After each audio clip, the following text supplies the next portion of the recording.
Depending upon the complexity of your edit as well as your familiarity with the footage, you might need to do another pass where you refine things. Perhaps you just start all over again and do another cut, or you could go through and just clean things up. Now, as I play this, it gets pretty easy. Let's close the source monitor here temporarily. That makes more room here. And in fact, I'm actually going to resave that workspace and update it. We'll make a new workspace, give it the same name of multi-camera editing, and it will overwrite the previous one. So now, that's simple. I'm in my editing workspace, or my multi-camera editing workspace, and everything adjusts. I like that. I've got more room here to see what's going on. Let's go to that second edit sequence and open it up. And what I want to do now is show you how easy it is to refine. So, for example, at this marker, we knew we had a mistake. There was a bit of a bobble in the shot. Now, it wasn't exactly precise, but it's near here.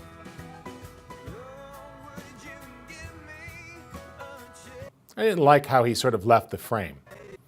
So I can come here and change the angle by just clicking. And you see it swaps. And I could use a different angle.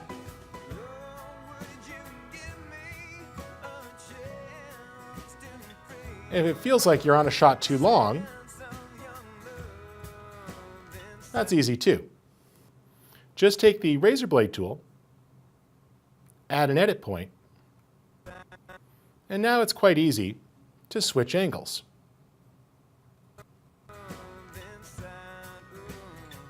That one seems a little soft, like they were finding focus, so I'll just try a different angle. That feels good. That worked out well. Now, using the up and down arrows, it's very easy to move between edits. So if you felt like you were early or late with an edit, I'm going to show you a simple change. I'll select the rolling edit tool and select that edit point. E moves it right to the playhead. So this is an easy way. Press the down arrow, you're on the next edit. Spacebar. E makes it quite simple to nudge the edit point to the beat.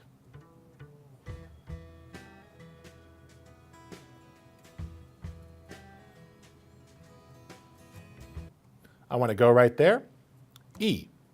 Nice and simple. All you have to do is select that edit and then play. Right there, on the dialogue.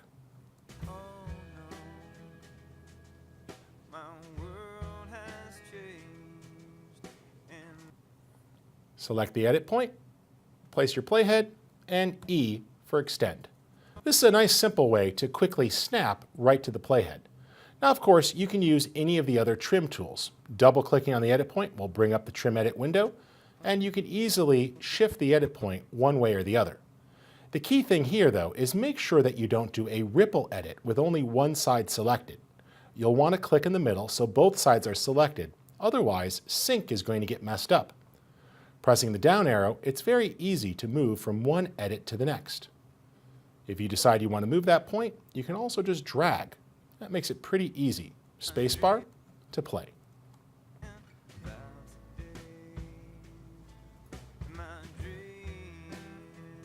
Now, that felt like a jump cut to me, so I'm going to put a little angle in there, split that apart, and taking a look here, make sure we bring up that multi-camera viewer.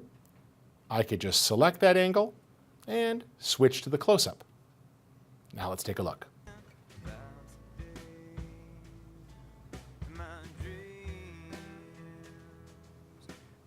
That felt good. The first edit goes very quickly.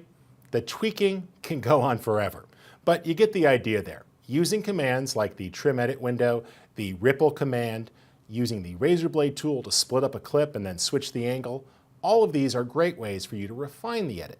Feel free to keep practicing on your own, but what I'd like to show you next is some finishing techniques.